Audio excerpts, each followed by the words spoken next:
Had a little listen to his podcast, huh? Dude, it's educational. And besides, I've been wanting to listen to this one. Welcome to Idling in the Impala, a podcast by and for lovers of supernatural and the fanfiction it inspires. I'm Kasey.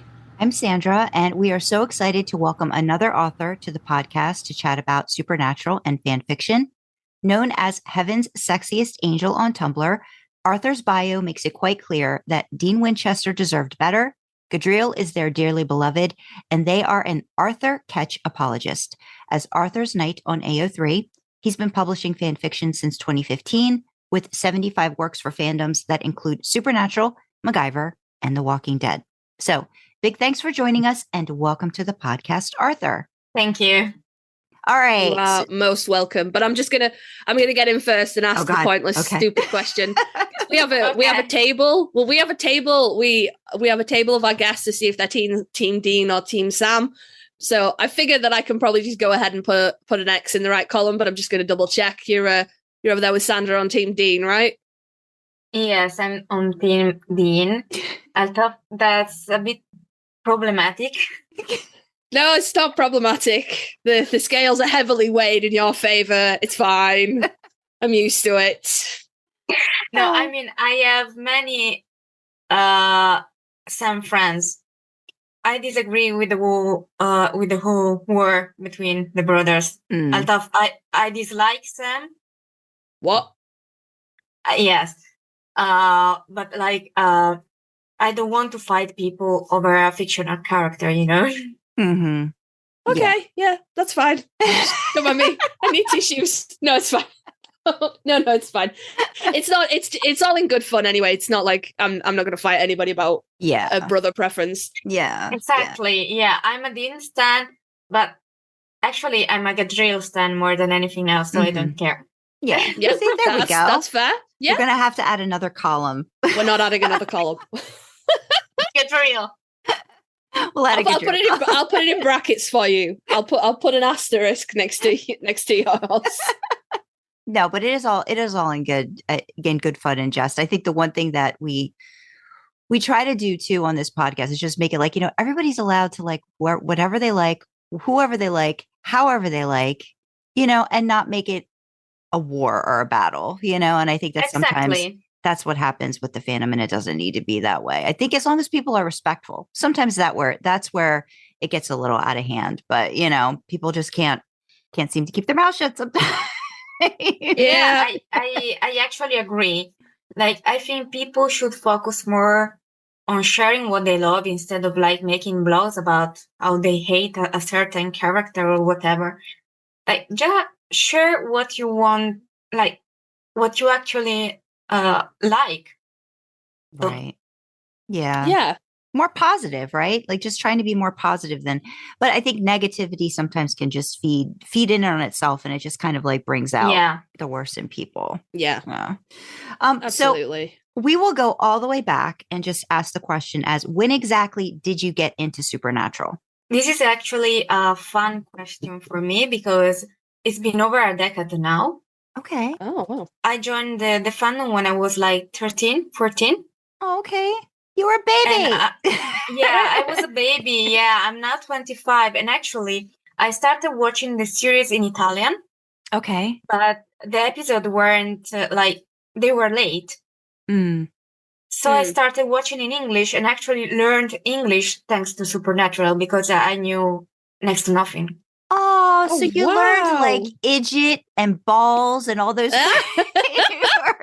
words. Yeah, I actually have this clear memory of me. I was reading John's journal in class. Okay. In English. And I went to the teacher and was like, what does this word mean? And she didn't know either. She was my English teacher. So we checked the dictionary. And I remember it was a word for witch, but I don't remember the specific word. And that's my my journey to learn English. Oh, that's awesome, though. I wanted to ask, when you were listening to it, when it was dubbed in Italian, I just remember going to Italy like way back when I was little and like watching my English shows and seeing the dubbed and being like, oh, this is so weird. Like, did you, and it's a weird question to ask, were you like, oh, that's what they sound like when you finally got to hear them? Like, was there any like sort of like, I don't know, like aha Yes. moment, you know? Yes, there is a huge difference, especially because like I had never watched the Gadreel season 9 and Catch in Italian. So I went to check their Italian voices. I'm very proud they decided to choose South Italian voices for them because I'm South Italian. Okay. Oh, cool. But, and there is a huge but, Gadreel in particular sounded like a drug dealer. Oh. Because the whole thing with the brother thing, the angels call each other. Okay. Yeah. It doesn't translate well in Italian. It looks like they're drug addicts talking to each other. Goodness. Oh, whoops. Yeah, it's more like, hey, bro, do you want this? No, it doesn't work. It doesn't work. Especially for Gadreel, I would think he's got a very different. Yeah, my beloved. Yes, yeah, no, that's the wrong voice for it. No, that doesn't sound like that would have worked. I was angry they chose to give Mick Davis a voice from the North. It does not deserve that. Oh, there's some. So can I ask which part of, like, what region of southern Italy are you from? Calabria. Okay. All right. My family's from Campania.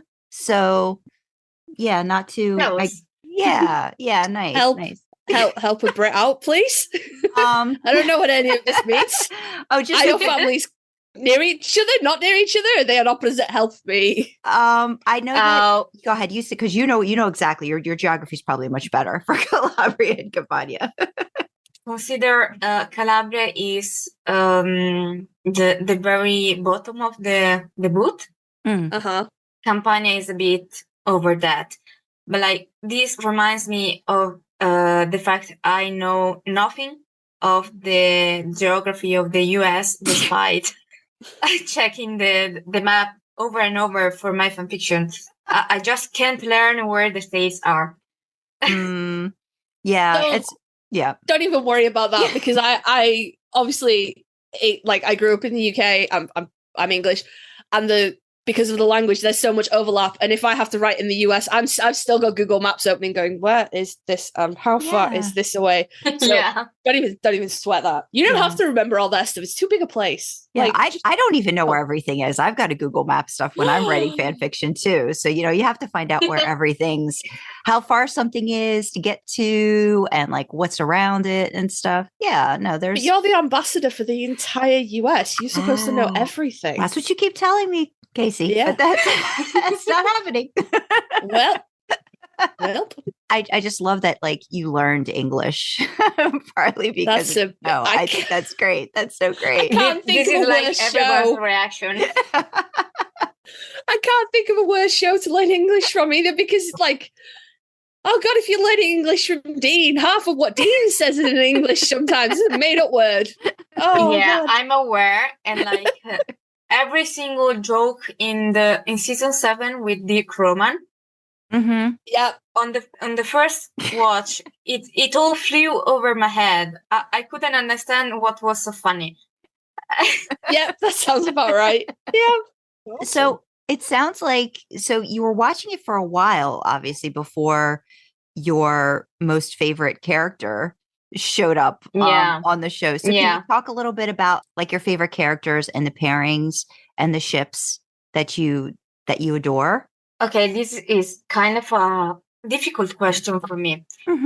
It kind of changed over the years.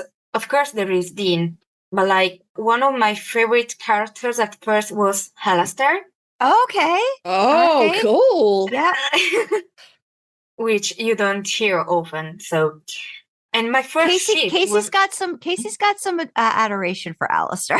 I fully do. Yeah, fully do. First, they gave us Christopher Ayerda, which is like the best actor ever.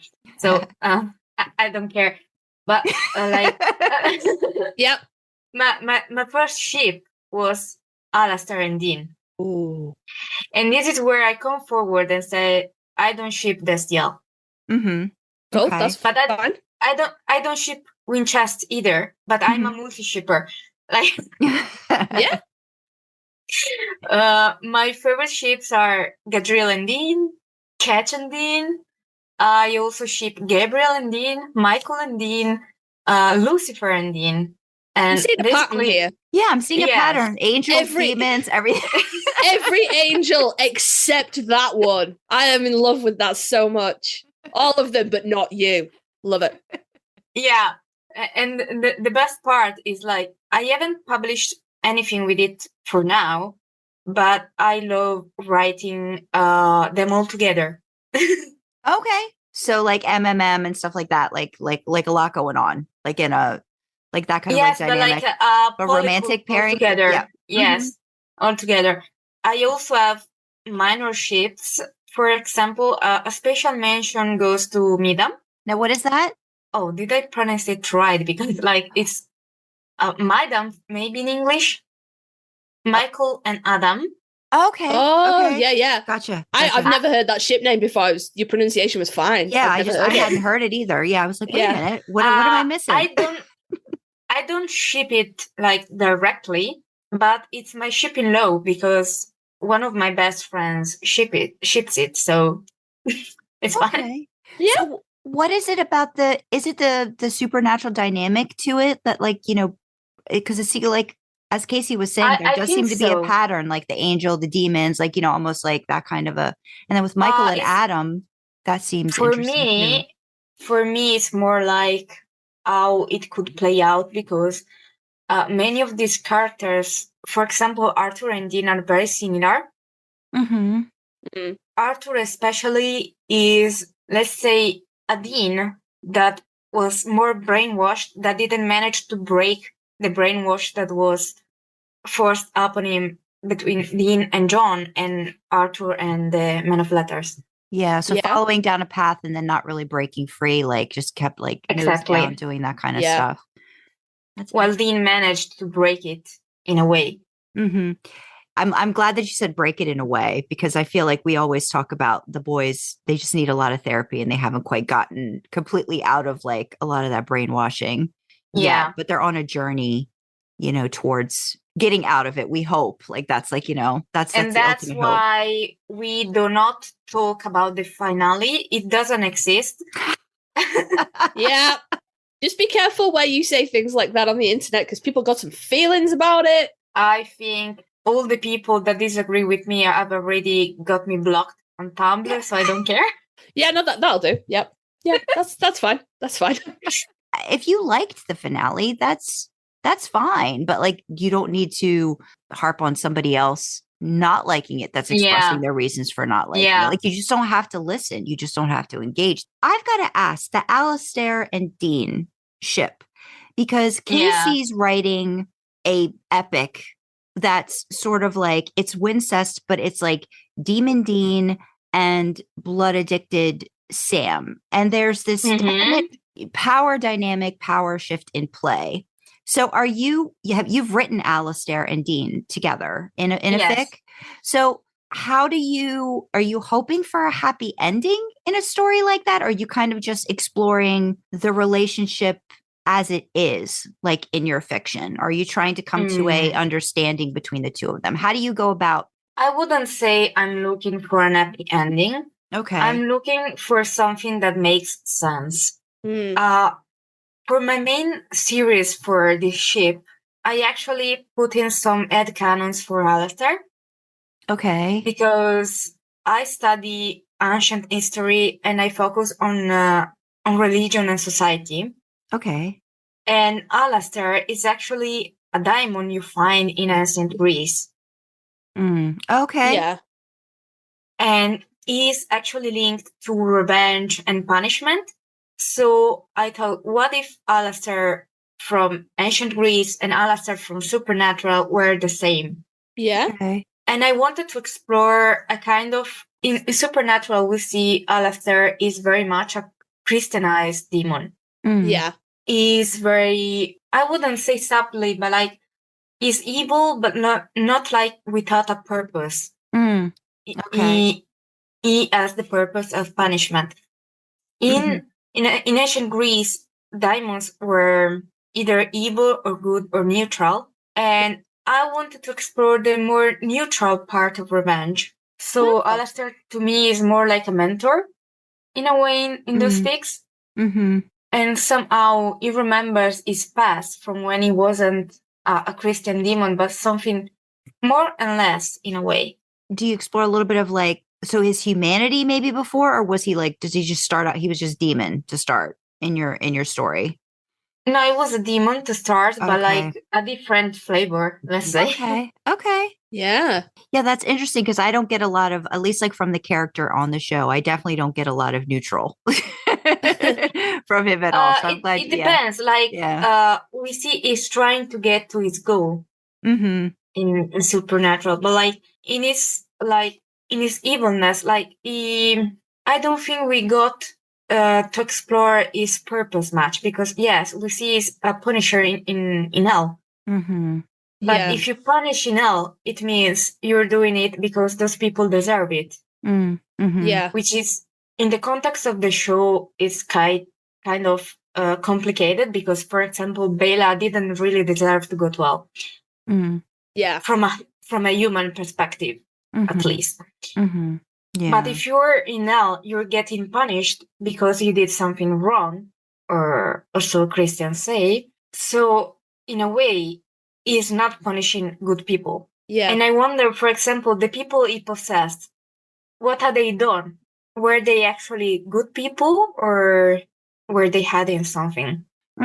So maybe like the choices that like Alistair made in like picking the vessel and stuff like that. Like maybe was it just an attracted thing to kind of like similar to like the angel vessels where like, you know, they have to be willing to, or they have to be quote unquote pure of heart or something like, you know, to be able to inhabit a vessel. Sort of, yeah. And like Alistair, we kind of saw it was more than it was giving away because like I guess it's a big actual plot hole because he mentioned also remember when he started saying the exorcism for angels, and then we never got that again.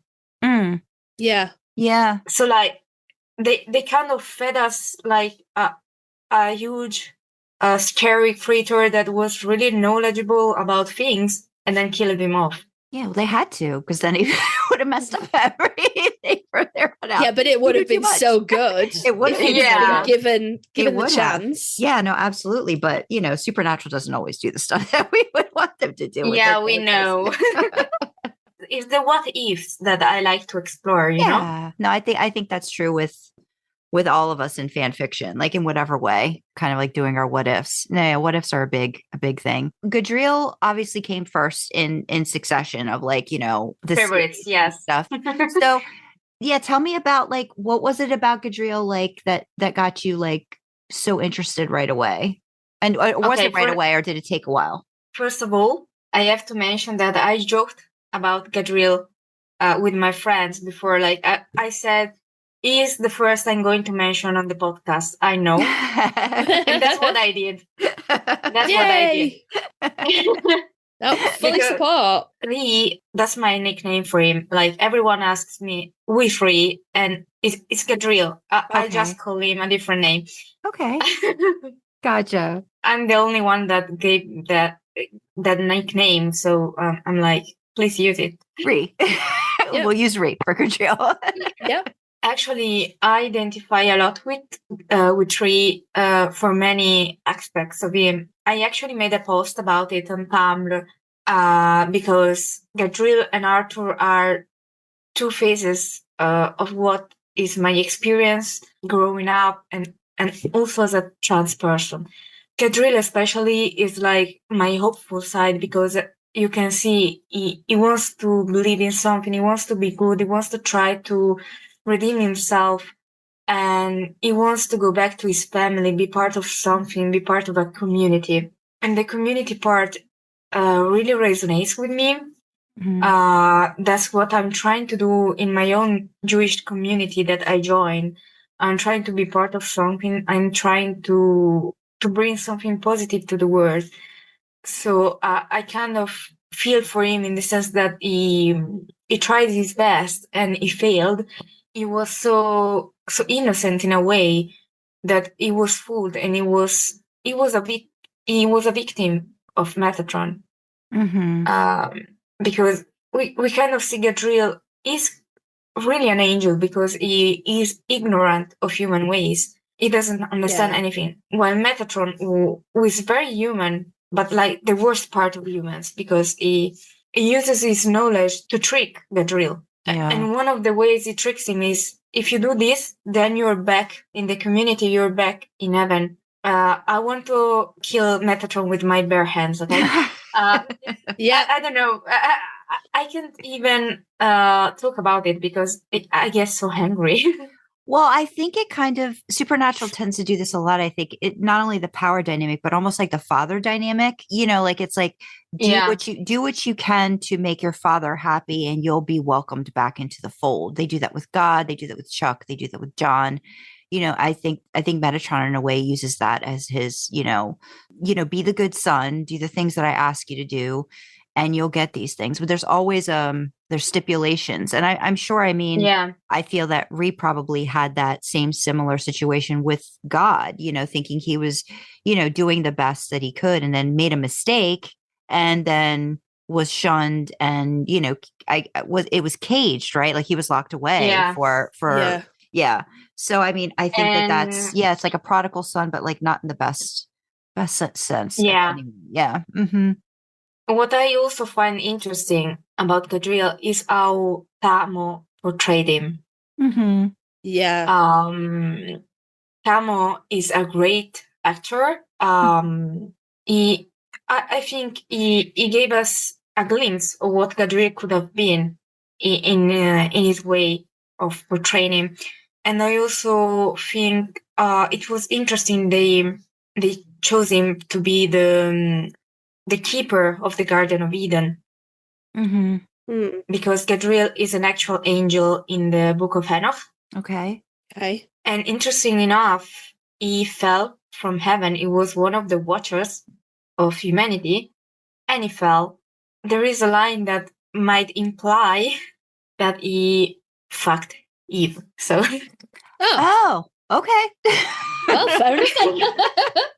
Yeah, So that could have been, he might have been distracted. What's going on? Okay. If there's one way to sneak into a place you're not meant to be, distracting the guards with naked people is probably a pretty surefire way of getting in where you're not meant to be. The interesting thing is Gadreel is mentioned with also Azazel among the angels that had Nephilim children. Oh, okay. Interesting. So I would have we are learning today. Yes. I would have loved to see Gadreel interact with a Nephil that was alive while all his children were killed off. Yeah. And that's something I explored in one of my fanfictions, actually. So I know the one that I read for you was like an AU. So do you have more? Does it just depend? Like, I mean, because you were saying you're studying like, there's a lot of religion. Do you like exploring more of like Ree's sort of like the AU part of him as well? Generally speaking, I write AUs more than canon fanfiction. Okay. Okay. In general. Okay. And I like exploring different, what's the English word now? Different sides of the same character, okay? Like perspectives. Yeah. Mm-hmm. Yeah. And like, for example, I kind of like exploring myself through them, putting them in situations that deal with me personally or whatever. For example, lately I've making Dean most of the time is trans. Okay. Mm-hmm. And also I'm writing lately I'm writing them a lot as Jewish because I'm learning and putting it in fanfiction. I think we all do that. I mean, I think we all use the characters in some way to like work. I know I do, like kind of just working through something, or you can't help but use life experiences in some way. But then also, like you said, you want to do your what ifs and explore possibilities that you couldn't in, real life and things like that. So I think that's great. Yeah, exactly. Like you explore that thing, but thinking how the character would react. Not you. Yeah. And do you feel that has that sort of like, I don't want to say that writing fiction should be a substitute for therapy, but do you feel that kind of helps you process certain situations and things and sort of get to maybe like, a better place? Or not. Sometimes they don't. How dare you? Writing is an excellent substitute for therapy, and I will hear nothing against that. Nobody mention junkies. Nobody is allowed to mention it. I mean, it's not a substitute, but like I was in therapy for over 10 years. And actually my psychologist read some of my fanfiction, and she had some things to say about my writing of Alastair. All right, okay. So that was really funny.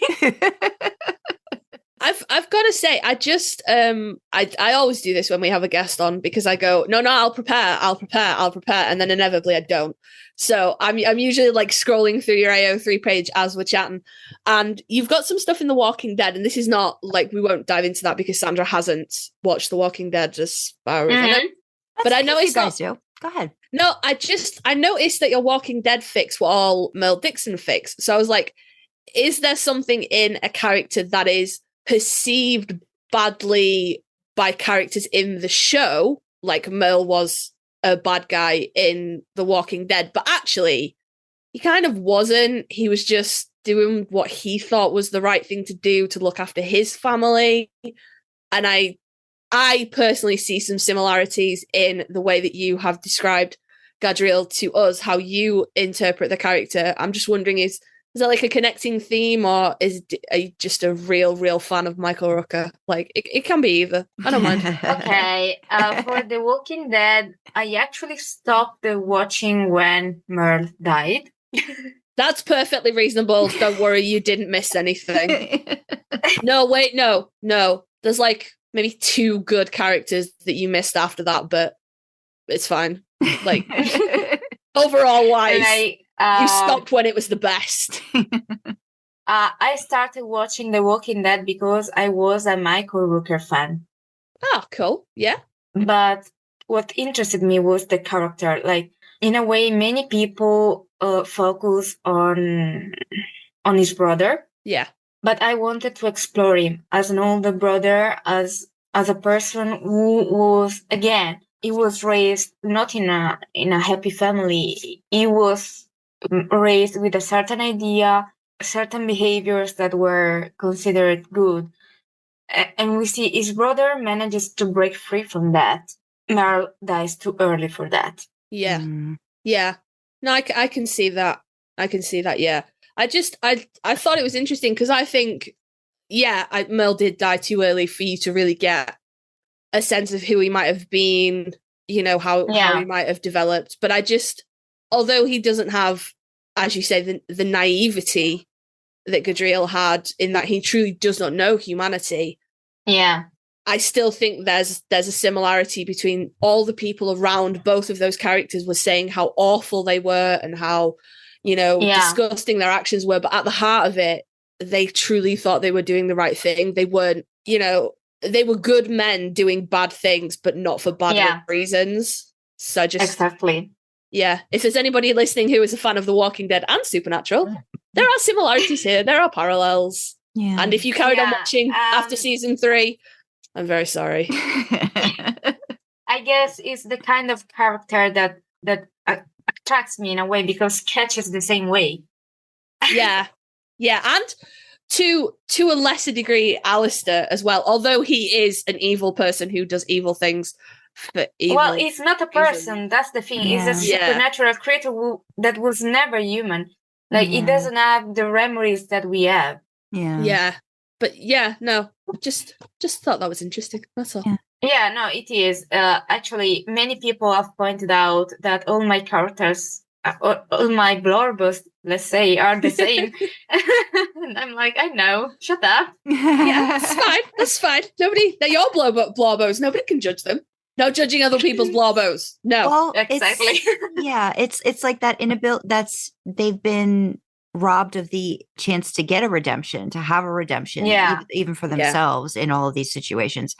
I'm just really interested too in the fact that, because me being the Dean lover here, is that I almost feel like Dean is just can be coveted by all of these supernatural beings. Like they all seem to want a piece of him, so to speak, for whatever reasons, and it's kind of like, it's very interesting. And then the Michael Adam, I know you said that was kind of like lower, not on the high tier of like, ships and stuff like that. But the fact you're putting these two characters, if you're going by canon, you're putting these two characters in a situation where one has definitely got the say of what's going down over the other, and that whole power dynamic, Kasey, junkies, is just like very interesting.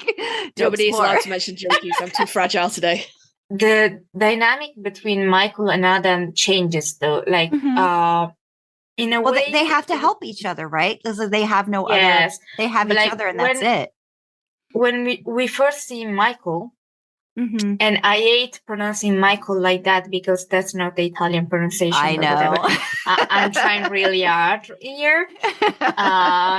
We appreciate it. Thank you. We do. Thank you. Like Michael does never give Dean the chance to like the actual choice. He says it's how it has to be. Yeah. And we're not going to work together. We're not, it's just, I'm the one that's going to say that. I'm the one steering the ship. Yeah. But he changes that with Adam. Like with Dean, Dean mentions to Adam, oh, he lets you be, oh, he lets you do stuff, he lets you get out. And it's something Michael never would have allowed Dean. That's also a different Michael though, right? So it's almost like it's an AU. It's the AU Michael. When we first saw Michael, it was season 5 with young John, and the mindset was the same. Yeah, it was. Yeah. It's very interesting. I love giving those, like you said, those what ifs of like, how interacting with another character can sometimes pull things out, that this other character wouldn't be able to do. But then again, like you just imagine all of the time Michael and Adam had to spend together, in the cage, like, something's got to happen. Something's got to give. Otherwise, we can't go mental because we're already mental, and we can't kill each other because we're already dead. So, buddies, I guess. Yeah. There's not really a lot of options, is there? Yeah. I got to ask though, Arthur. I got to ask. I'm well known for poking hornets' nests, and like, if you don't want to get into it, it's totally fine. But since Jared did also play Gadreel, I'm just curious. No. Nope. Right, okay. That's fine. That's fine. No, in the sense that I prefer Camus. Yeah, of course. Yeah. No, I was just like, I wasn't try. I wasn't going to get into any like, oh, who do you think is better, or who do you think? Yeah. Just like, did you have any thoughts on Gadreel? Before he was his own kind of entity, because we only saw him very briefly when he came to the hospital room and gave a fake name and said I'll save your brother, and then it funnily enough the name Ezekiel is also a fallen angel in the book of Enoch. Well, there we go. It's all connected. it's all interconnected. But nope, we will I'll tell you what, we'll just take Sam and Jared off the table completely today. I'll put him in the cupboard. It's totally fine. That's cool. I'm really sorry, but like, no, it's fine. The moment I mentioned Gadreel, my brain is just Gadreel. I'm sorry. No, it's care less about Sam and Dean right now. No, that's absolutely fine. That's what we want, though. That's what we want. Yeah. I thought this was going to be such an interesting conversation to have, because we are so typically focused on Sam and Dean and all of that. So it's nice to get a reaction or experience of a fan outside of that, like stepping back and taking the other characters in. So I think that's why I was interested in this conversation a lot. I wanted to ask, when did your love of fan fiction start? Like, when did you start writing, and did you write before Supernatural for fan fiction? Okay. Yeah, I did start writing for fan fiction, I think around 13 as well, but like in Italian, and for Percy Jackson, not Percy Jackson. Supernatural. Okay. Okay. all those fan fictions are gone. On purpose or accidentally? I deleted my fanfiction.net account. Okay. So they're all gone except for one that is published on my Archivo Babarone. Okay. Why the deleting? What led to that? Because they were incomprehensible. I was just starting to learn English. I saw the mistakes I was making. And when fanfiction.net, there was I don't remember, but there was something that was going on. So I switched to Archivo Babarone. Mm-hmm. I was like, let's start new. Okay, start fresh. Yeah, peel the layer off, leave it there. We're gonna start new, learn what we learned, and go and kind of go from there. I know there are some supernatural fanfiction I wrote from back then because I found some old files that I never published. They are absolute crap, but I want to like use their ideas again and publish them now. Good. With the level of English I have now.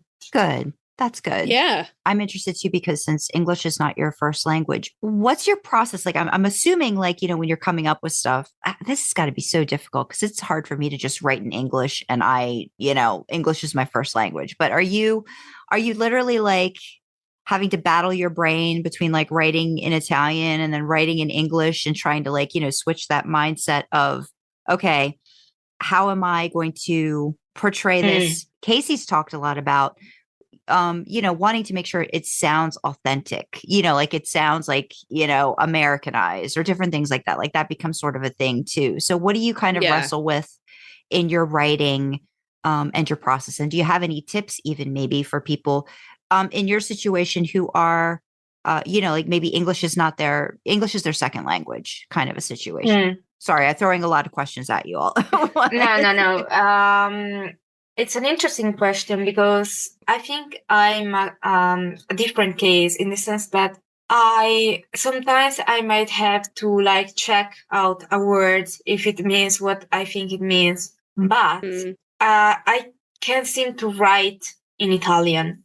I write in English because there is a distance between what I feel and what I'm putting down. That's so interesting. We've talked about that before too. Yeah, go ahead, keep going. I love that. Yeah, it's something I've noticed. Like when I have to vent in English, it's easier for me because in Italian it kind of it's harder. Yeah. In English there is like a wall between me and what I'm saying, what I'm typing. And like it doesn't mean it doesn't eat me, but it eats me less. So I can actually write what I need to write. Yeah. No, I completely understand what you mean there. Yeah. No, I get that too. That's why that's a good tool to have though, right? I feel like for anybody almost yes in a way. And no. Yeah. In the sense that like at times I'm so detached from what I'm writing that I have to ask someone else to read it over and be like, does this actually have feelings? Or is it as plain as I think it is? And the reaction is always the same, which is I get called an emotional sadist. I get told people started crying at what I wrote. Or people get strong reactions and I'm like, I'm feeling nothing. Yeah. Okay. It's difficult, isn't it? You got to feel your feelings a little bit, but sometimes it's just easier to keep them over there and not deal with them because they're over there. And I get that. I get it. Yeah. Even with the poems I wrote for Lucifer, the few people that read it, because like poems are not as read in the fanfiction world, I guess, as fanfictions. Yeah. The reactions I got were quite positive regarding the emotion. So that's good. Yeah. Excellent. Yeah. How do you feel about, because I mean, I know that you're in the minority too, in terms of just the shipping and, like, so you're not going to get the hits, right? Like, it's just not going to happen. Like, like in terms of like, if it's ISTL, I mean, I know I think that's like probably the one that gets the most hits and stuff like that in terms of ships and stuff. So yes. Are you really writing just for like the core group that get like for yourself? Are you writing for yourself? Are you writing for the people that you know are going to appreciate the writing in and of itself, and just, you know, those other people that do enjoy those ships and stuff like that? Are you not worried about the hits? Are you not worried about the hits? I am, in the sense that, like, I feel sad when I see there are not many hits or kudos or stuff like that. But usually when I get kudos, I recognize the names of the people that are reading my fanfics. And also recently, I don't know what happened, but I've got some people that only ship Destiel, and that I've written that in their profile, like, I'm a Destiel only person. And they come into my fanfictions and comment and leave kudos. And I'm like, what bro do you hear? That's the best, isn't it? When I see, I'm the same. Even in the fanfiction. No, I'm the same. When I see people that were like, read like all of my like het stuff, my reader insert stuff, and then I see them in my Wincest fix, and I'm like, this is great, but why are you here? This is not like, for you. You're most welcome, but it's not for you. Don't what's the English word again? Don't misinterpret me. Like, I'm confused they are there, but I appreciate they are trying something new.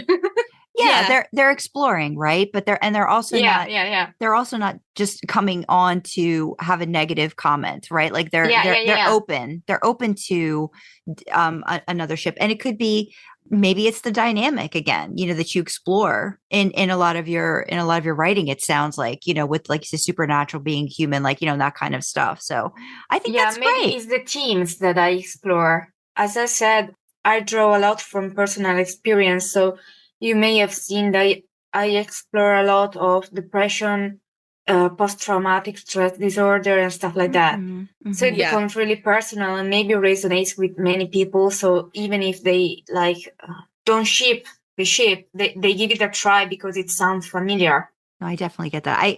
I've always been of the mindset that, you know, if it's good writing and if it's a good author, then I think you're willing to go on the journey with them, you know, for different stuff. As I said first thing, I don't ship Destiel and I don't ship Winchest, but I've read both. Because if the fanfic explores something I'm interested in, then I'll check it out. For example, I'm following some Destiel fanfics that are serial killer Castiel, because like I knew that in my side of the pond, let's say, I would have to write it myself with my characters. But I knew that there are so many Destiel fanfics that I could find something already written out. Yeah. And I could just be a reader for a while. Yeah, because that's nice sometimes, right? Like you're like, oh, somebody's actually already written something I was thinking about. Let me see how they handle it or explore this topic. So it's there's so much out there. Even if you're like thinking about writing something else, you may want to just read something to see how someone else approached it, you know, which kind of like helps too, I think, a lot of times. Yeah. Oh, that's great. No, I'm glad that you're getting some Destiel people over to like read some of your stuff. That's awesome. I've also gotten Destiel people to ship my ships. So woo! Hype. Fight in the fight. Yeah. Yes. Actually, there are some people that have told me, Destiel shippers, like they've told me, I've never told so much about Gadreel. And then I go in, talk about Gadreel for 10 minutes and and get them on it. So I'm like, isn't that just the best? I've got to say, I paid like pretty much like not zero attention, but like it wasn't my main focus for that season. But now I'm like, holy shit, I have to go back and watch it again now. I have to go back and all the little bits of this whole new world now. I have to go back and examine it all. So clearly you are a fabulous ambassador for Gadreel. Good job. They're all like God's broken toys, right? Like I think that's pretty much every character in Supernatural to an extent. But it's just that's the human experience. Aren't we all a bit broken? Yeah. And a bit of God's toys. So I think that's why they resonate so much with us, because they are real in a way. Is there a favorite work that you've written? And do you have any favorite SPN fanfic authors that, you'd recommend, maybe like in the same vein of the stuff that you like to write and read, or it could be totally different too? Yeah, actually, the first few fanfics I've written that come to mind among my favorites are the one you podficced. Stay the night? Uh-huh. Yeah, stay the night. I was using an Italian word. I was going to say quindi, but I can't say that. I can do this. I can. You can. You're doing so good. You're doing awesome. You're doing awesome. Which, of course, is Gadreel and Dean, but there is also To Choose Love with his Lucifer and Dean. And Heaven is a Place on Earth, which is Gadreel and Dean again. Okay. And Not Your Fault, which is a bit darker and a bit more personal, and it's actually Gabriel and Dean. I'm writing For this down. fanfic authors, there are many, and some I gravitate more towards. I will probably butcher the pronunciation of their names, so whatever. It's okay. Don't worry about it. There is Lady Night Sky, both on Tumblr and Archive of Our Own. She's one of my dearest friends, and we actually met in the Lucifer trenches. So for Lucifer and Dean. Okay. And I got her to love Gadreel. She's one of the people that I got into the Gadreel cult. And she is in a server for DSTL. I don't remember the name. It's a pretty big DSTL server for prompts. And she stole one, let's say stole, but like, and she wrote Gadreel and Dean for me within. Oh, good. And then there is Mrs. Simon Tam, PhD on Archive of Our Own. She's also one of my dearest friends. We actually met, I think, because of the Supernatural King Bingo that is no more. Yeah. But we talk a lot about Catch and Dean. And then there is Quicksilver Castiel, which again is another friend of mine I've met because of Supernatural. And he's the one writing Michael and Adam mostly, but I got him to write Gadreel and Dean again. So what are friends for? I'm like, I don't even say I want Gadreel in the fic. It's like, it was like, I can put Gadreel in here somewhere. And I joked about him putting Gadreel in his fanfics because of me. And he was like, yeah. Yep, that I happens. talk too much about him. No, that happens. And for people I'm not friends with, but like they were classics in the Gabriel and Dean ship back in the day. There is Shilaya and Taste of Suburbia. For Benny and Dean, which is a ship I haven't mentioned, but like is one of my ships. There is All the Blue, which is also a Destial writer. And if you got Michael and Dean needs, I recommend Random Feels. I hope you've written all of those down, Sandra. I am. Good. I actually, when Sandra sent me the questions, I actually wrote down my answers to have the notes down. So you can you can shoot them over. That'll be great. That'd be amazing. Great. Thank you. We'll be able to add that to the description and stuff. I know. Yeah. I totally bypassed. So I want to give you an opportunity to talk about Arthur Ketch a little bit. So because Gadreel recame first, and then Arthur came in. So what was it about? I mean, I'm assuming it's a lot of the same stuff that you talked about with Arthur Ketch, but was that an immediate thing? Did you like him immediately, or were you like everybody else? Like, this guy's just a big old pain in my butt and I don't understand what he's doing. No, he's an asshole, but he's my asshole. Okay. No, I think the first thing that came with Ketch was that he was hot. Yeah, those are important things. that is important. That is important. And then watching, I try to understand him. I try to analyze him in a way, and I'm actually writing some character exploration fanfics about him, and especially about is Arthur's relationship with Alexander. Okay. Because people seem to think he's a fake person, like he didn't exist. But in the way David Eden Jones played him, and in the way he made Arthur react to some things, I think, and this is an headcanon because there is no like canon confirmation of this, but I think Arthur Catch had to kill his twin, like Mick had to kill his best friend to prove his loyalty to the Man of Letters. And there is actually a post about it, exploring the possible canon proof of it.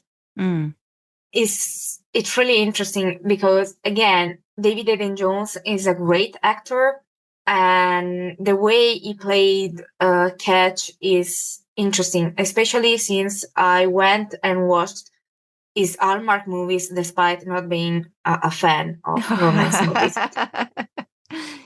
Got you to watch the Hallmark. Yes, I went and watched Hallmark, and actually I got other people to watch it with me to lessen the torture.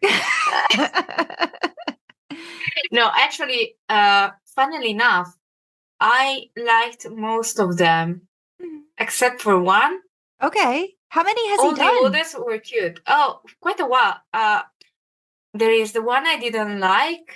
Then I watched 3 or 4. Oh, wow. That I liked. Okay. And then there is the new one that just came out that I watched. Okay. But is similar to Hallmark, but is with another thing. Okay.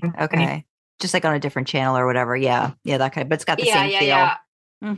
Yeah, the same feel, and also it's funny because he had to dance. Oh, did he? Oh, goodness. Oh, actually, the other male romantic interest, like the protagonist was a woman, and then there were David Eden Jones and the other one. The other one is a professional dancer. Okay. He had to compete with a professional dancer. Oh, okay. And actually, the professional dancer complimented him because he did such an amazing job learning it on his own. Good.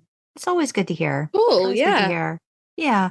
I feel like we've got actors like, it's like I'll watch pretty much anything Jensen does, but like, my goodness, like there were some stinkers. The same with David. And there was some movies that are not Hallmark. They had an interesting premise, but were badly done. And the only decent thing was David in them. Well, how about for Tomo? Have you watched a lot of his other stuff too? I'm assuming yes, because I know he's been in a lot of stuff. I started watching Battlestar Galactica. Okay. Yeah. But it's long, so like it's gonna take a while. I watched a few movies, and I have some others to watch. I want to watch Dollhouse. I watched that way back when it was like way back when. You'll probably really like that. I really liked his character in that one. Yeah. And a special mentions go to a short like video that he was with Michael, again, the name wrong. Michael Trucco, which played with him in Battlestar Galactica. The name of the short video is All Cock and No Bull. And it sounds like a porno, but it can be seen as one, as Tamo is basically naked all the time, and the only thing we don't see is his dick. So, wow, rude. Yeah, very rude. I wanted to see that. I did see David Eden Jones' dick, though. So, okay. Well, hey, got that. I tell you what, though. There are certain actors that it is great to be a fan of. Viggo Mortensen has got his dick out in more than one movie, and I was blessed. I saw that too, but like David actually, there is a TV series called Naked Josh, you cannot find any full episode anymore at all on the internet. Okay. But you can find the naked David Eden Jones scenes. Yeah.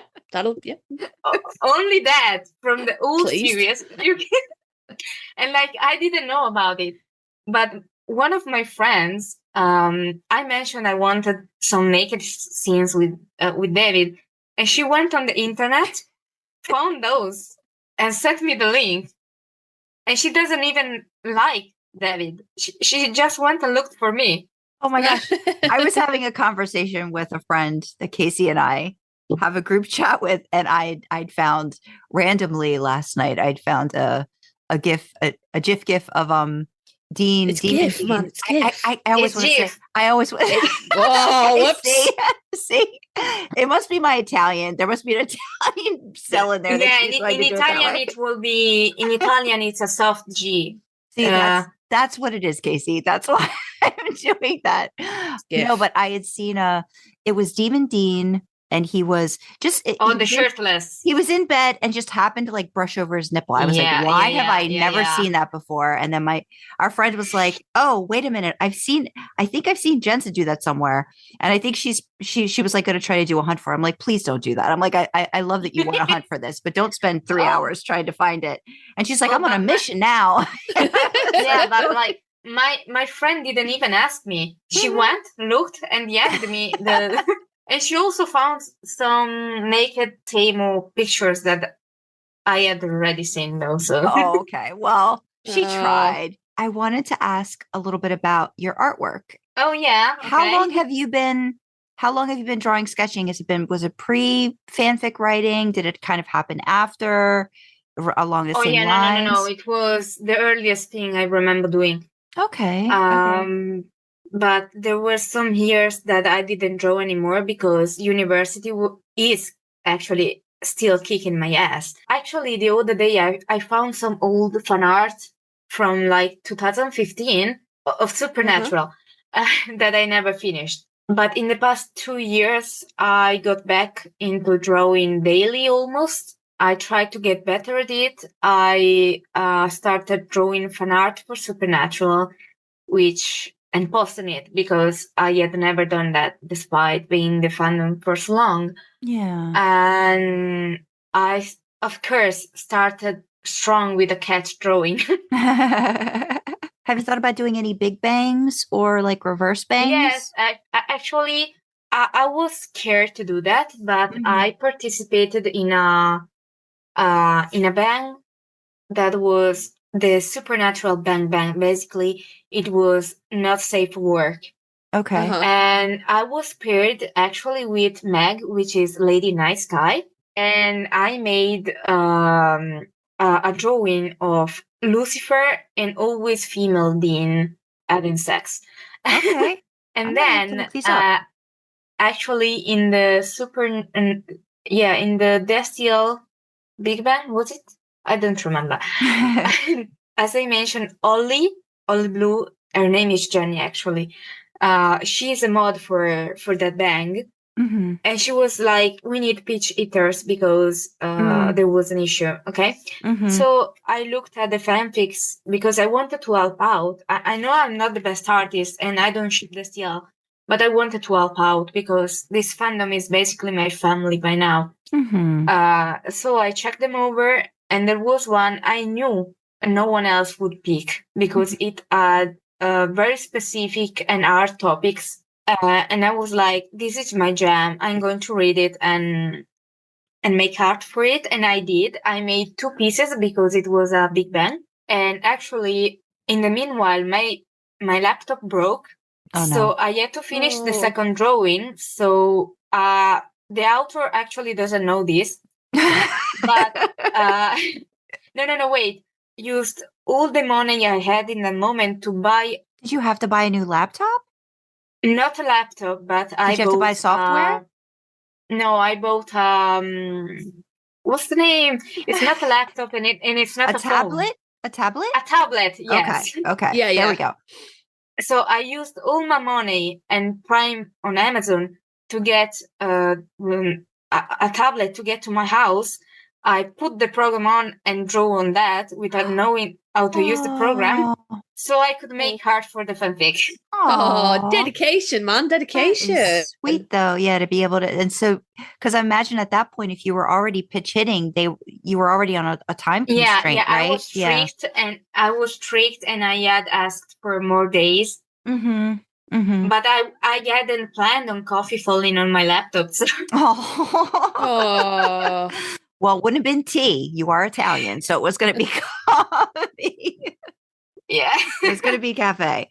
Oh my goodness. Yeah. Oh my goodness. So like, I was left without money for over a month, but I finished the art for the fanfic. So. Oh yeah, that is definitely dedication. That is definitely dedication. Oh my goodness. Oh my goodness. And that was for Lady Night Sky. Outdoor, yeah. That's for no, it was for a person I've never met before, actually. Okay.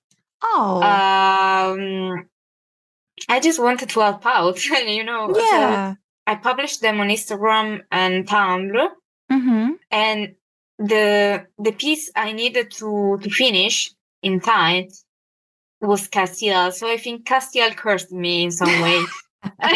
They just knew. They were like, Yeah. It's a drawing of Castiel and Emma, baby Emma. Okay. Yeah.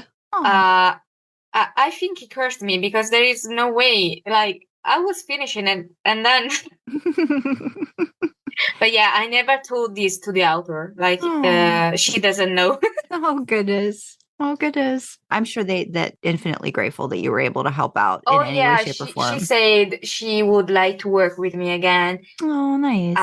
But she only writes Castiel, so the way Castiel treated you might not be happy.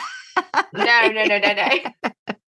That's great. I had a similar situation. I just did a big bang, but it was like a sort of like they called it a mini big bang because you didn't have to get to like 20,000 words. You just had to do 5. Oh, okay, yeah. I had done it was just like a general, it was kind of like a Dean / original female character, but not quite like, they weren't getting together in it, but it was more background. Oh, okay. And Dean got turned into a puppy in the story. Oh, it was the cutest. And I had the situation too, where I had, I'd been paired with someone, but then they just kind of like dropped out for whatever reason. There was just like, there wasn't any contact. So I ended up getting a pitch hitter at the very end. And they actually like preferred SDL, but they were all about the, drawing the puppy Dean, and they did a banner and everything. And it was so cute. And it was such a good experience after I was really worried. Like, I don't think I'll ever get this like done, or nobody's going to draw for this. And then getting to collaborate with somebody was in a different way was really nice. Like, we talked about like the background and like, which scene. And like, I was like, really just do whatever you want. And, I knew they were going to want to draw the puppy because that's what, I was like, it's puppy Dean. Yeah. Come on, like, let's draw this.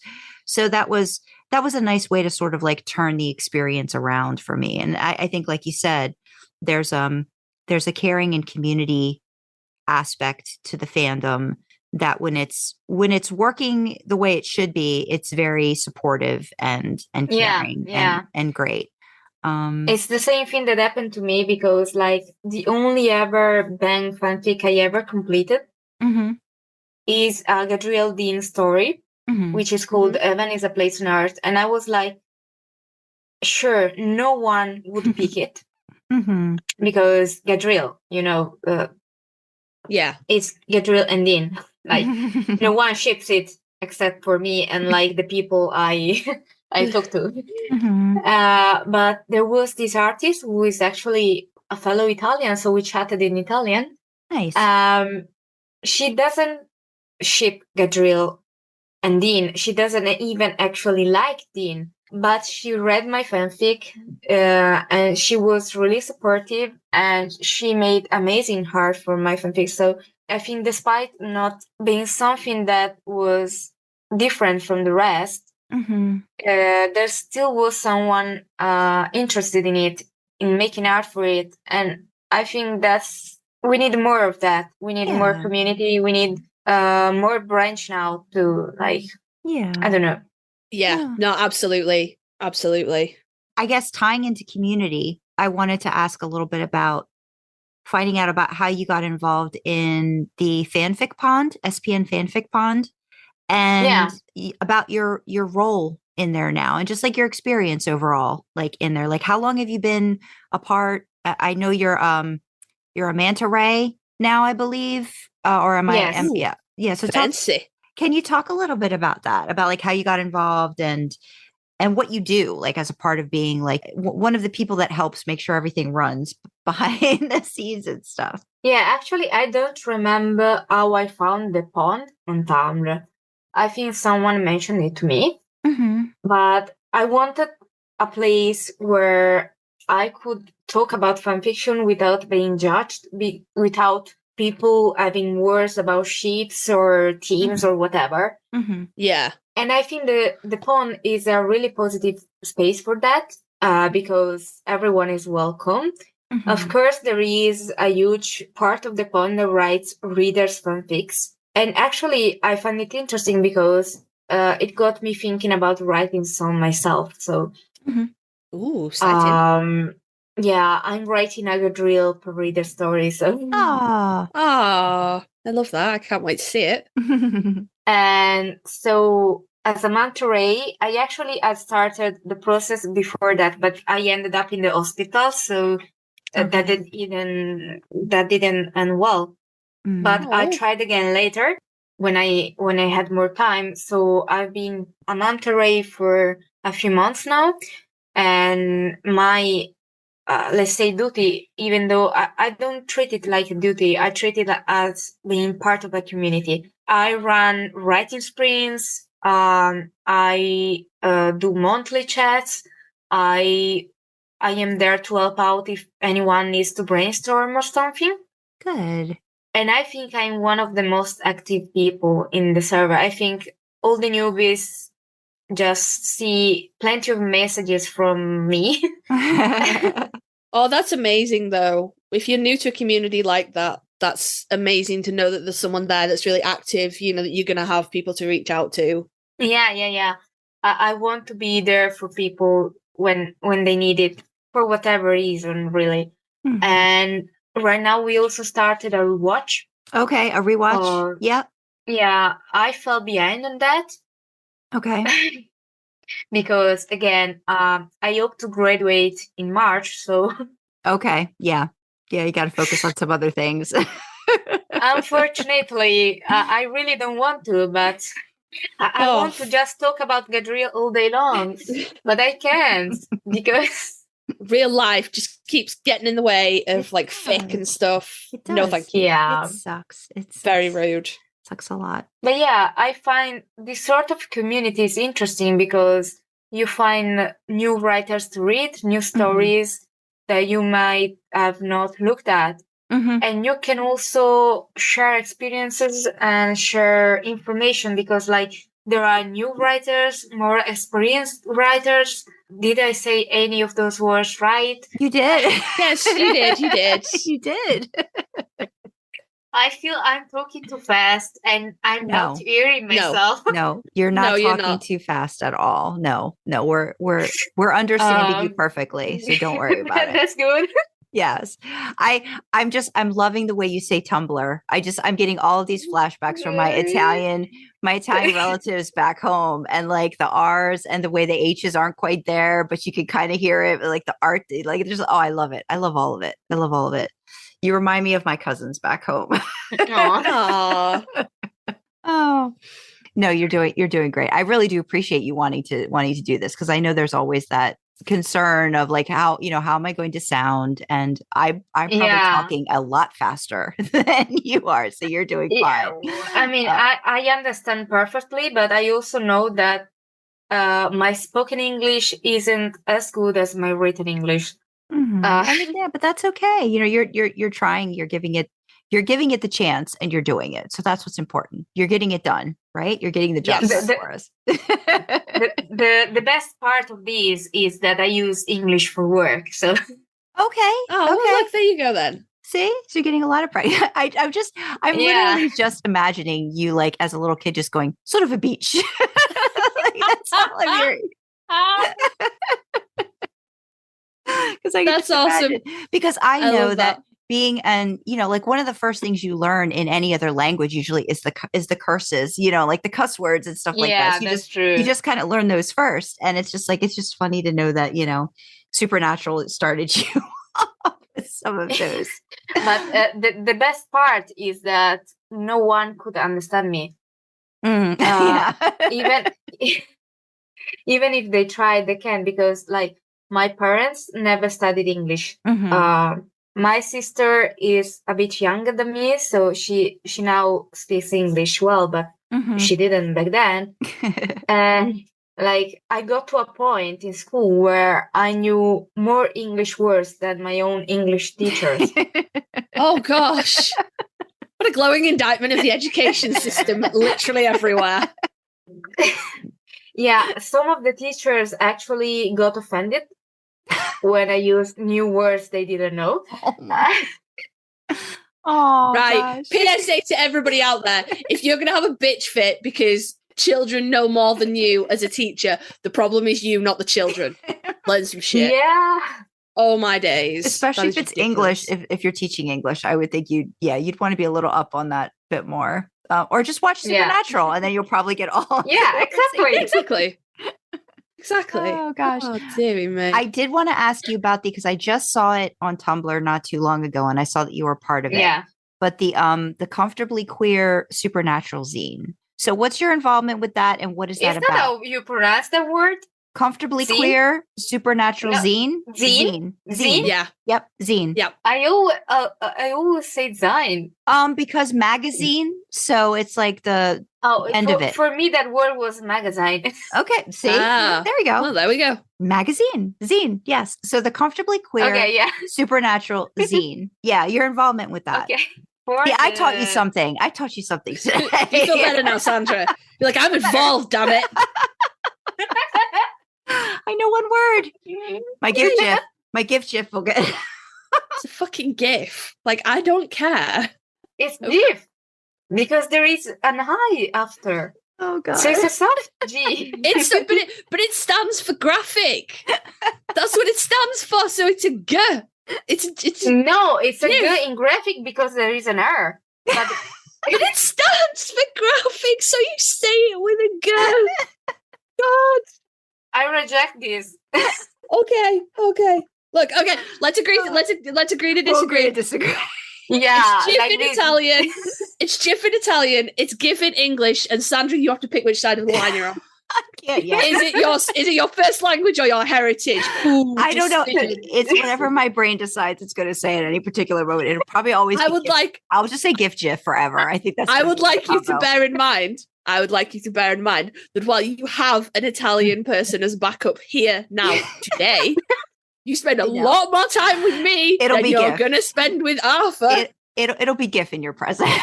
Yep, that's what I thought. Yep, carry on. Yeah, so back to the zine. Back to the zine. It actually started as an idea from Sam12 on Tumblr. He's a minor for now because next year is gonna turn 18. Okay. And he wanted a zine that was available. A zine, not a zine. It's okay. Yeah, you do whatever you got to. I'm trying. Yes. That was available for minors, so it would have to be safe for work. Okay, gotcha. And for people that couldn't spend money on zines, on zines. So my role was more of encouragement. So like, you can do it. I'm going to help you out. I helped them find some people that actually have done more zines than I have, because I participated in another zine, but as an author. So like, I wasn't in the graphic making of the zine. Okay. And that was the Supernatural quarantine zine. Oh, okay. So I asked around for the rules for the staff, and we wrote down the rules. We wrote down the schedule. I try to share the idea around to find authors and artists. Mm-hmm. And we made it. We got it done, and the first issue was published on December 1st. And there is also a fanfic for me, which is a Gadreel Dean story. Okay. But we also got some of my friends from the fandom. So, for example, there is a well-known artist in the fandom, which is Oak, which makes a lot of the STL fan art. Mm-hmm. And is in a lot of bags and stuff. So I really like how it came out, how it was a community thing, how we all knew there was no money involved, but we wanted to make something for the community, for the part of the community that often gets overlooked. Mm-hmm. Yeah. Because in fandom, you for fan art or for merch, you have to pay. Mm-hmm. Often there are adult-only spaces that don't allow kids to write or be there. Mm-hmm. And we wanted something inclusive. Yeah, I love that. I love that. Are you, is that something that's going to come out? Is it going to try to come out monthly, quarterly, or do you know what the game plan is for that? I actually don't know. Maybe next year, because Sam actually started university this year. Ah, okay. Yeah. There's going to be time that has to go to that. Yeah. It's just life again, getting in the way of all the things that we want to do. Yeah. I'm really happy that we managed to do it. Mm-hmm. So it's a start. Yeah. And if like more people know about it, maybe more people want to participate, more people want to be part of something, then you're welcome to join. Yeah, we'll definitely put like a link to it, like in the description and stuff. I think that's great, especially like you said, for, for somebody younger who, just, kind of just can't, or maybe shouldn't, like be participating in a lot of the like, adult only situations. So giving them an opportunity to still be expressive and in a safe space, right? Like, it's safer, for them too. Yeah, exactly. So that's great. No, and it's always hard. It's always hard to do something, when there isn't, like you said, the monetary aspect of it too. It's hard to get a lot of stuff done. So it really does have to be like a community effort to kind of do stuff. Yeah. But we also had problems because of something else. And I want to say, yes, the zine is made by me and by other people who considers them pro shippers, which means we allow every kind of ship. We don't care. We are not antis, but people had problems with this. So I want to say first thing, the zine is free, so you can just skip the ships you don't want to read. It's a PDF. You can just scroll. And second, I think people should reevaluate the way they say fiction and the way they see what other people can do and what not. And they shouldn't make their triggers censorship other people issues. Like I have triggers, but I just filter them out when I'm searching for a fanfic. So why don't you?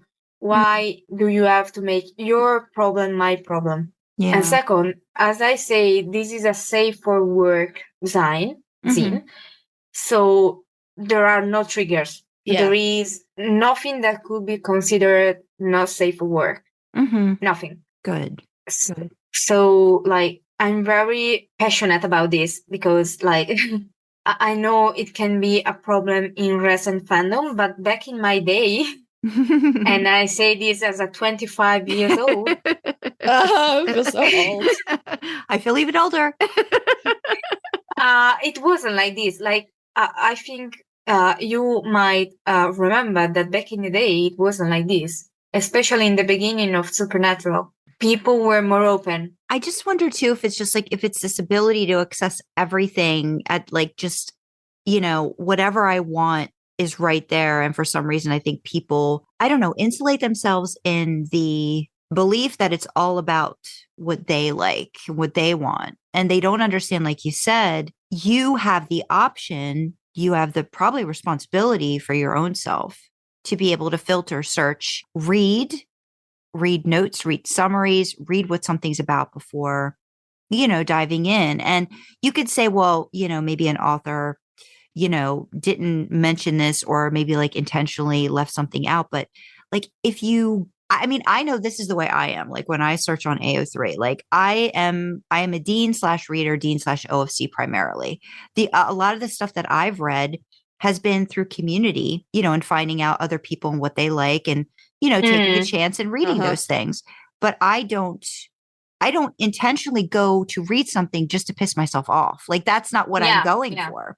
And I don't know if that's a thing. Again, I don't know if that's society, culture, if we're kind of like, if we're just getting programmed to kind of like react, like immediately like, oh no, I don't like this. I need to make it known that I don't like this. No, nobody needs to know you don't like it. Just don't read it. Just move on. Honestly, and I got to say, nobody cares. I think probably a lot of that is the fact that, like you said, it was, especially when me and Sandra were younger, not everything was accessible all of the time. You had to, you couldn't just like the internet in of itself wasn't there. I didn't have the internet when I started writing. It was just books and stuff. Like you just like write for yourself and friends, I remember. Yeah. I remember having my first phone. You opened the internet and you paid 1 million euros. My God, my first phone didn't even have the internet. Oh my God, that's so old. But like with that kind of everyone can be everywhere all of the time society that's built up, I think a lot of people have forgotten that while you should be welcome everywhere, not everywhere is going to be for you. You don't get to barge into a space and go, oh, well, if I'm welcome here, then this should cater to me. No. This is what it is. And you decide if it's for you or not. You shouldn't, no one should ostracize you like on some arbitrary basis, but not everywhere is going to be for you. Like, I know that there are parts of the supernatural community, fanfic community that are not places I want to be. So I don't go there. I don't barge in there and go, well, there is entirely too much Castiel in here right now. We'll get all that shit out. We'll get some Sam in. We'll get some other characters. None of this Castiel shit. Get out. Like they have their bit and that's fine. I don't go over there because it's not for me. There's nothing wrong with it. It's just not my thing. I get too if it's almost like it's like we've forgotten about hospitality and what it means to be a guest in someone else's house, sort of a situation. I think that's kind of how I approach it. Like when you walk into someone's home, it's not yours, but they're welcoming you and you're graceful, you're respectful, and you don't just, open up their fridge and like go through their dressers and like, and like just, you don't make it your own. You appreciate what they give you, but you don't put yourself all over it. Like you just don't put your stamp all over everything. And I feel like sometimes that's what the whole internet feels like to me sometimes, like especially social media. It can feel but again, stomp, everywhere. Again, though, if you think about like this may or may not have been true for you when you were growing up, Arthur, but when you went to your friends' houses, because you could only call them and your mum would get on your ass if the phone bill was too high. And no matter how many phone packages she put on, you kept ringing that motherfucker up. So you would go around and they would come to yours and you had to be respectful. This was another person's house and you would, like my mum would be on my ass or my friend's parents would be on my ass if I acted a fool in someone else's house. You don't do that anymore. You're in constant contact with anybody you want to talk to without any of those societal boundaries that make you act properly. So that naturally extends right the way across it. If everybody could just be nice online, please, guys. Well, it's like it's treat people, and that's what I think is like treat people how you want to be treated. I think that's just lost on a lot of people. And I and again, like Arthur, you were mentioning like triggers and stuff like that. Like everybody's going through something, everybody's processing something, everybody's working through their own shit. But sometimes it's like, why are you placing something on top of something that maybe the original intention was not that? I just feel like we're so lost sometimes. I want to be hopeful, in general about people and that, but it's hard. It's hard sometimes. Sometimes when I lose hope about humanity, I think of Gadreel. And the way he hoped for a better future for for taking care of each other. Like, we really got to start taking care of each other again. That's what I think. Yes. Yeah. Yes. And I think it's nice to have certain communities and places that understand that. I think that's the one thing. I'm not in the fanfic pond a ton, but whenever I'm in there, I've mentioned this before on the podcast. I feel it's just so welcoming and not like, oh gosh, what am I going to like dip into now? Who's going to be talking about this? Who's going to be talking about that? So it's not that, I feel it's very welcoming and it's a great space. And I think that, especially in what you're doing with the zine too, is it's again, giving younger fans the chance to find something that's just for them. Yeah. That, if people are going to read it, understand what it's for. I think that kind of thing. That's so great though, because that's a place like geared towards, kids, minors, people under 18, but it's not coming at it from the angle of blocking them from anything or keeping them from anything, more just giving them a space that is age appropriate. And that has been lost. I'm a parent of a preteen and a young child. And my God, it's terrifying to know especially my eldest, everything is at their fingertips. And I'm like, oh God, can I not just put you back in the 90s when none of this shit existed? Just keep you safe, please. Aww. Yeah, I think I love that concept so much of just under 18 spaces that are not like, I can't think of the word, but not like, it's age appropriate. Like, that's just the thing. Like, it's for them. Like, it's not saying, well, you're not allowed because of all these other things. This is what we've got for you for what we know that you would want, as, not quite adult yet, but like, this is here, and you don't have to worry about being hit with something that you might not be ready for, or, I mean, kids are kids. If kids are curious, they're going to find stuff out. I mean, we've all been there. We've all done those things. Like, it's like, but it's how much of the stuff is, well, I'll ask you, Arthur, too, like, because we've had discussions about, sort of like sexual agency and how, like, I know I felt fanfic kind of has helped me, like, I'm 50. So, I've gone through it, like, like in different stages, but I felt that, fan fiction gave me the ability to explore a lot of things, without having to worry about maybe what the effects would be or the consequences would be.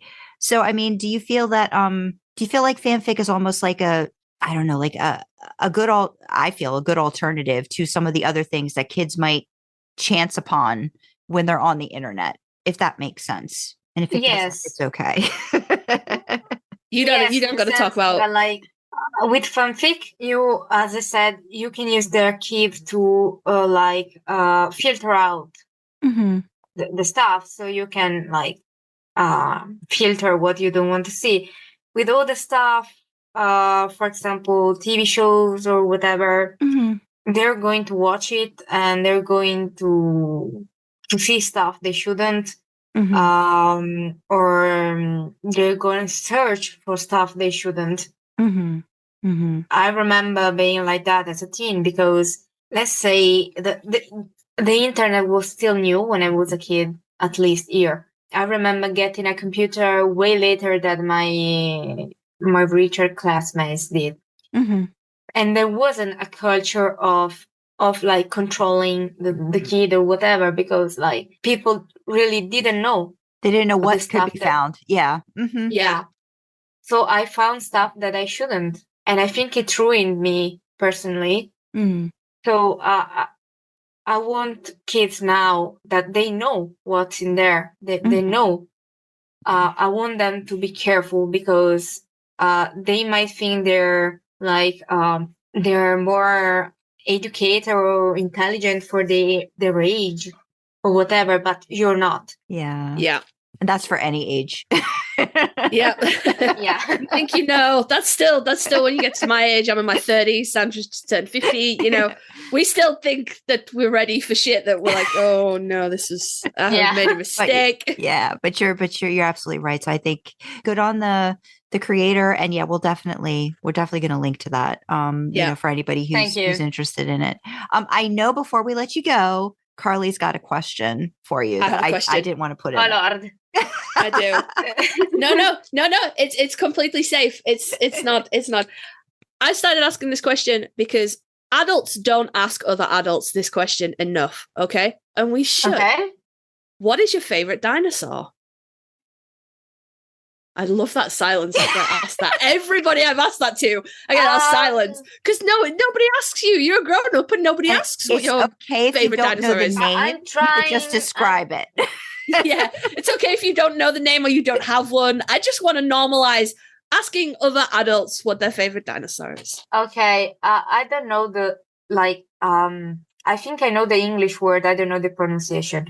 Okay. Okay. No, I think it's Triceratops. Triceratops.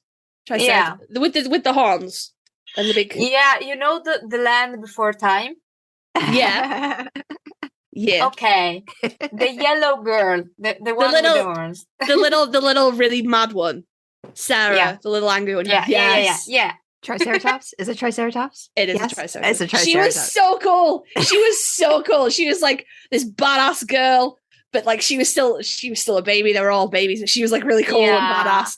Oh, they're all babies, and I really like I don't know the name of the dinosaur. Like, what's the dinosaur that Littlefoot is? I think he's a the Diplodocus. One with the long neck. Yeah, I think he's a Diplodocus. And also the little bird thing. It was so anxious, I remember. Yeah. Have you never seen The Land Before Time, Sandra? I've heard about it. Oh, no, you got to watch it. It'll make you cry. Oh, great. That's not a great endorsement of any movie. Actually, I just recently found out there is more than one movie. Okay. Yeah, but don't watch the others. They're not good. The first one is that's it. Is it like a 90s? Did it come out in the 90s or late 90s? Land Before Time? I think so. Okay. Yeah. It's an animated movie, but it's not a Disney. It's not a Disney movie. No, I've heard of it. Yeah, maybe one day. Maybe one day my husband and I will sit down and go. And if it helps, then the main character's name in Italian is Piedino. If it helps make cuter.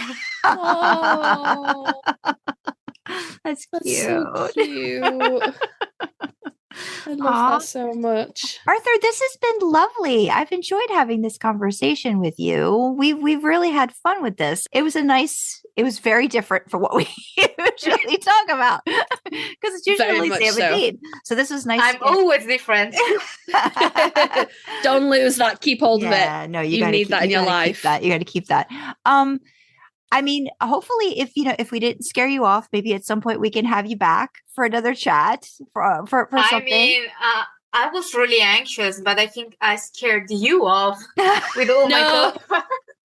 You didn't scare us off at all. You made me want to go back and watch the Gadreel season now and be like, I'm gonna analyze everything.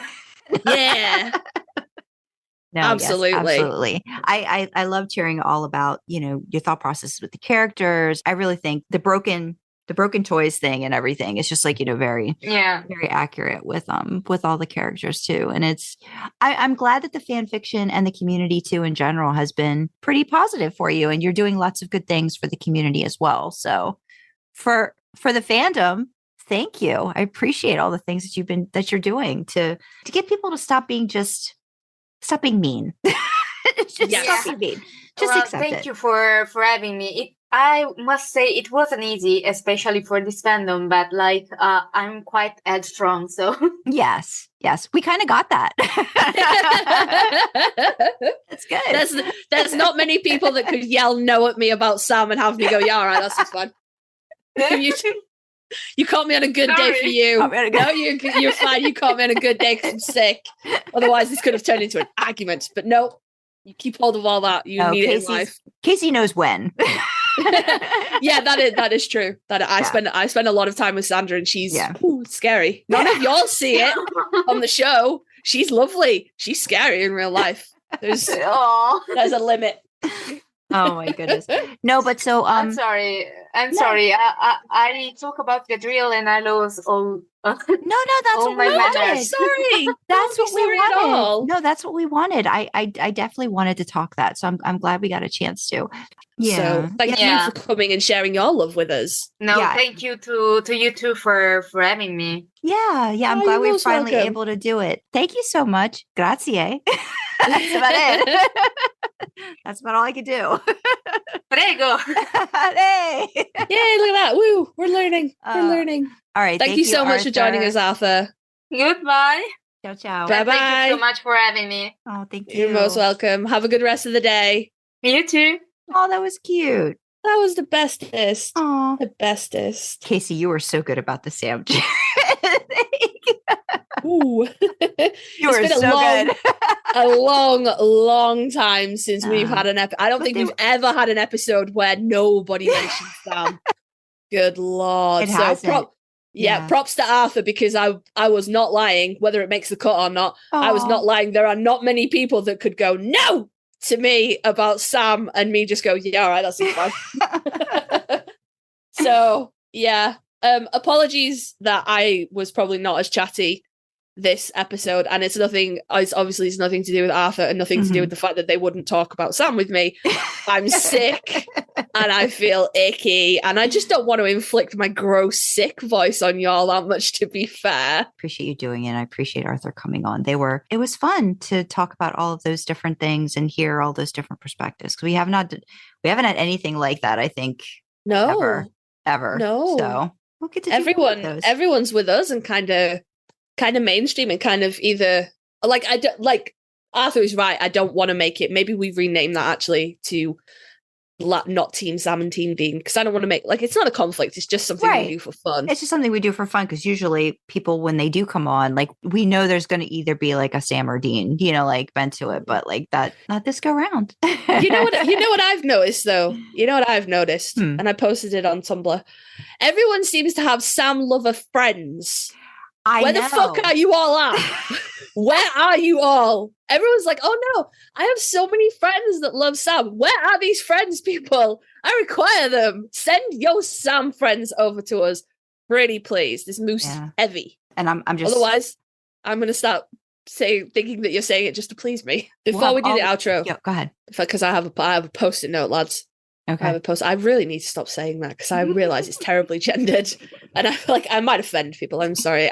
Lads for me is like dudes, and guys it's gender neutral. But okay, I have a post-it note, listeners, because Sandra's like, you said you were going to do this the last time we recorded and you didn't, and she is right. I didn't, so I wrote a post-it note this time. This is weird.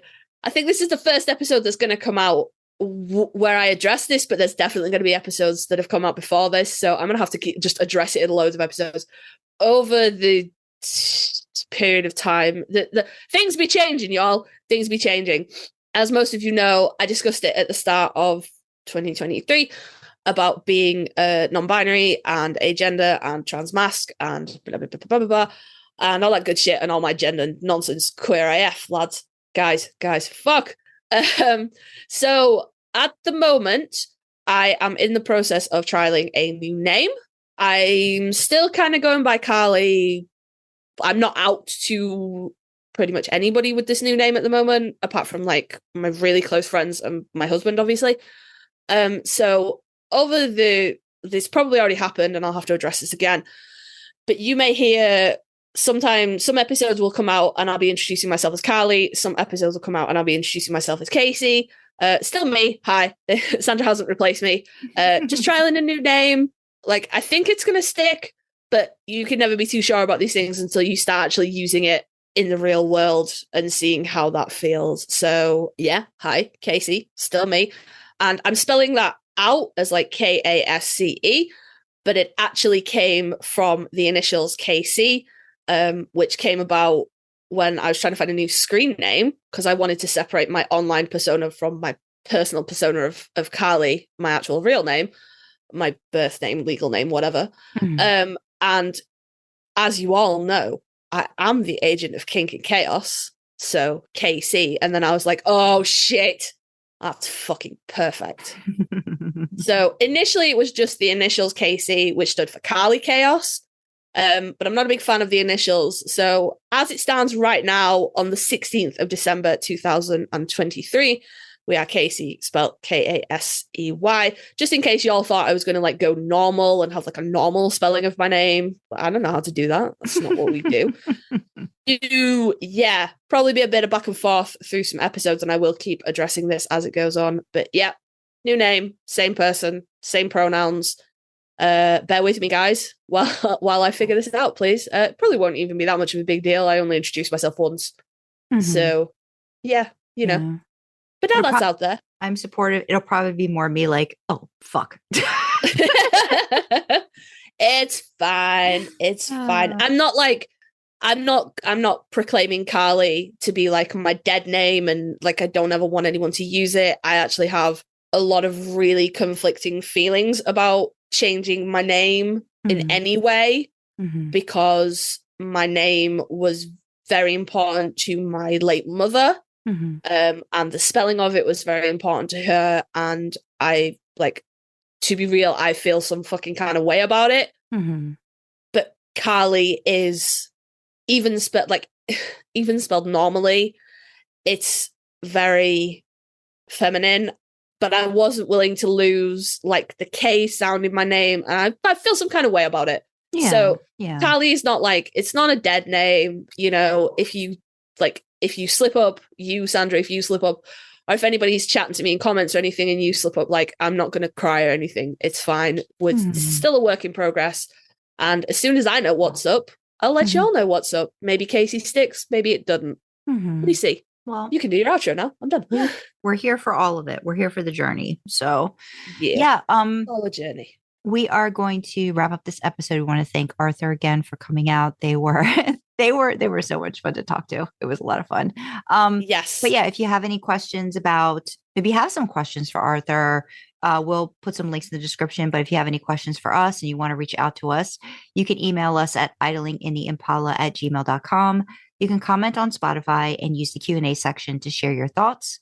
All our contact details are on our website, idlinginttheimpala.com. Go check it out.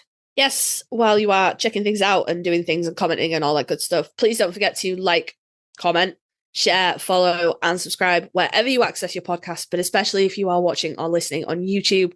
Engagement like that really helps us with the YouTube algorithm. All hail its benevolence. In the description, as always, the causes that we are championing. I have charities in there, LGBTQ plus focused charities, talking charities. By the time this comes out, it's going to be nowhere near the holidays anymore. But at time of recording, it is around the holidays. So we know that holidays can be difficult, and especially if you are a member of the community and you don't have safe, supporting family to go home to, or, you know, you're going to be forced back into the closet if you do go home, things like that. That's what those charities are there for, if you need to reach out and talk to somebody. Sandra has provided some charities around mental health and things like that. And also the places that you can keep up to date with the voting rules, regulations, laws, and such like, as they inevitably get shifted around as we lead up to election season in the US, the big one. It's a jump to the left, not a step to the right, guys. Come on, let's make the right decision here, because it'll be on fire if it doesn't go the right way here. So yeah, just try and keep yourself as up to date as possible. Make sure that you're all registered. If you can vote early, do that. Make sure you've got any ID and things that you need wherever you're going to be voting, whatever. And be prepared for some nonsense. That's all. Just be prepared for nonsense. Hope for the best, prepare for the worst. Yep. And it is my sincere hope that by the time this episode goes out, certainly these links and charities will no longer be needed. But again, time of recording, it is the middle of December 2023, and they are very much needed. We are championing, spotlighting, supporting two charities that are on the ground in both the Ukraine and in Gaza, helping people that are still being affected by Russia's unlawful invasion of the Ukraine, and of course being affected by the conflict between Israel and Hamas. Remember, it is not a conflict between Israel and Palestine. It is between Israel and Hamas. Hamas does not speak for all of Palestine. This is not political. in any way. We're not really interested which side of the conflict you fall. All that matters is that in Gaza, there are people that are trapped, they are starving, and they are dying, and they did not ask for war. So we are championing, spotlighting both World Central Kitchen and Doctors Without Borders. Obviously, World Central Kitchen is helping to provide food to people in Ukraine and Gaza and many other places all around the world. And Doctors Without Borders, of course, is providing medical care in both those places and, again, in many other places around the world. As I said, this is not political. We are not here to debate who is right and wrong. This is purely humanitarian. People are dying, and we would like people to not be dying. It is 2023. I really feel like we should be past this now, but here we are. So you can find those links in the description. At the time of recording, we as a podcast have made donations to both of those charities as well. So we are practicing what we preach. Don't worry on that. But yeah, if you need any of those charities or any information that we have provided, that is what the links are there for. And if you can help any of those places keep helping other people, that would be amazing. And with that, we will say thank you for joining us in the backseat. I promise I will not be this sick the next time we speak. And we'll see you next time. Bye-bye, guys. Bye.